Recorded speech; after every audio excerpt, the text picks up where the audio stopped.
আগস্টের লাস্টের দিকে উত্তরায় একটা অনুষ্ঠানে সার্জিদের সাথে আমার প্রথম দেখা হয়। ও শুনে যে আমার এই অবস্থা, ও নিজে থেকেই আমার বাসায় আসে, আয়েশা জিসানকে দেখে যায় এবং আমাকে কমিটমেন্ট করে, আন্টি আমি আপনার বড় ছেলে, জিসানের জন্য যত দূর করা লাগে আমি করব। ও পার্সোনাল নাম্বার আমাকে দিয়ে যায়। আমি ও পিজিতে যাইতে যায় না। এর মধ্যে সবচেয়ে বড় ভূমিকা রাখে আব্দুল্লাহ কলেজের প্রিন্সিপাল। উনি আমাকে, যখন আমি বলছি আমার জিসানের পিজিতে অনেক কষ্ট হচ্ছে, কারণ প্রতিদিন লাশ বের হচ্ছে, এতটুকু ছোট ছেলে সে সহ্য করতে পারতেছে না, উনি অনেক দৌড়াদৌড়ি করে আমার ছেলের ট্রিটমেন্ট সিএমএইচে ব্যবস্থা করে।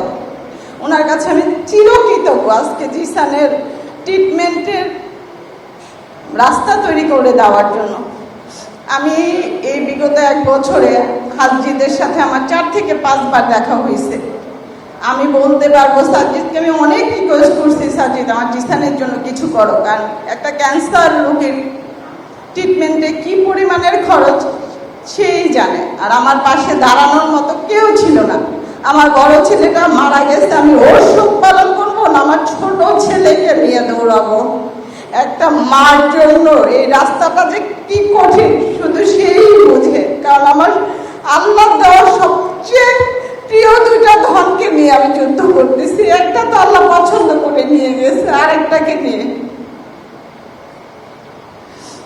আমরা বিএনপির পরিবার, আমার 3টাকে আমি পিজিতে দেওয়ার পর উত্তরার একটা প্রোগ্রামে তারা আমার এই কাহিনী জানার পর আমাকে যথেষ্ট হেল্প করে আমার জিসানের ট্রিটমেন্ট বাবদ। আমরা বিএনপির পরিবারের পক্ষ থেকে আমি সম্পূর্ণ সাহায্য পাই। আমি এর জন্য ওনাদের কাছে অনেক কৃতজ্ঞ। আমার এই 13 বছরের বাচ্চাটার বিগত 2 মাসে 2টা বড় বড় সার্জারি হয়েছে।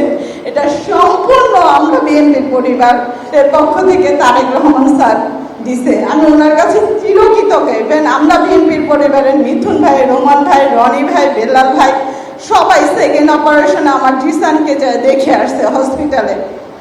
আমি শুধু বলবো, আমরা তো এই সরকারের কাছে তেমন কিছু চাইনি। তারা যদি এই রাজনৈতিক দল যাদের ডাকে আমার ছেলেরা ডাকা শহীদ হয়েছে, যাদের রক্তের বিনিময়ে তারা দাঁড়ায় রয়েছে, তাদেরকেই এখন ভুলে যায়। ভবিষ্যতে তারা আর আমাদের কি মনে রাখবে?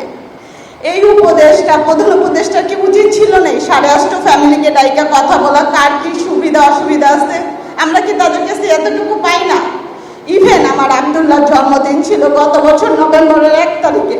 প্রথম আলোতে একটা প্রতিবেদন যাওয়ার পরে স্বাস্থ্য উপদেষ্টা আমাকে ডাকে। আমি আমার ছোট ছেলের রেডিওতে ওনার অফিসে যাই, সচিবালয় আমি যাই, 4 থেকে 5 ঘন্টা বসে থাকি। উনি আমাকে বলে আপনি কি চান? আমি শুধু বলছি আমি কেমন রেডিও প্রোভাইড করবো, কিন্তু আমার ছেলের সার্জারিটা আপনি একটু বাইরে করে দেন।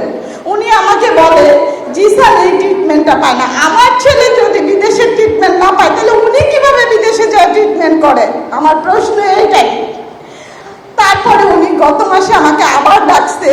উনি বলছে আচ্ছা সিএমএ যে আপনি ট্রিটমেন্ট নিচ্ছেন ওইখানের খরচগুলো আপনি বিল জমা দেন, আমি দিয়ে দিব। আমি আমার হাজবেন্ড নাই, আমার ছেলেকে নিয়ে চলার মতো আমার কোনো অবলম্বন নাই। আমি জানি আমি কিভাবে চলতেছি।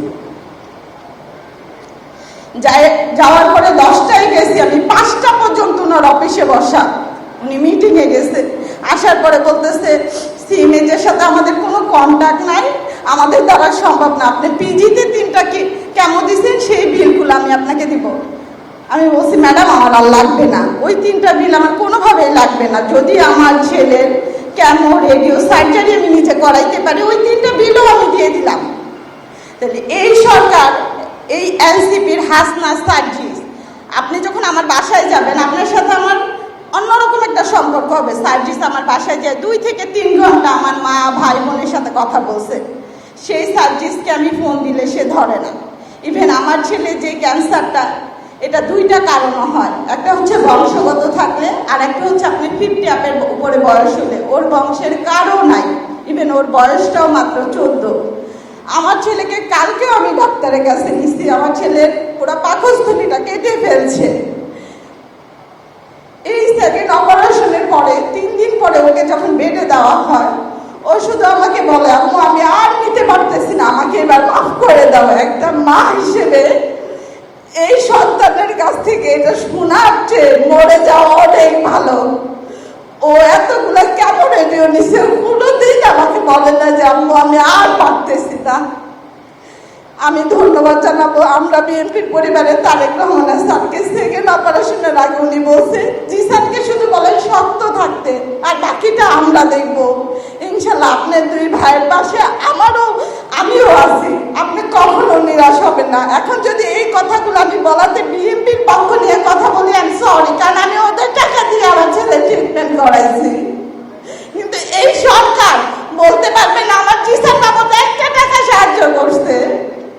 আমি এই সাইকিদ হাসনাত এনসিপি আজ পর্যন্ত যোগাযোগই করে নাই, সাহায্য তো পরের হিসাব।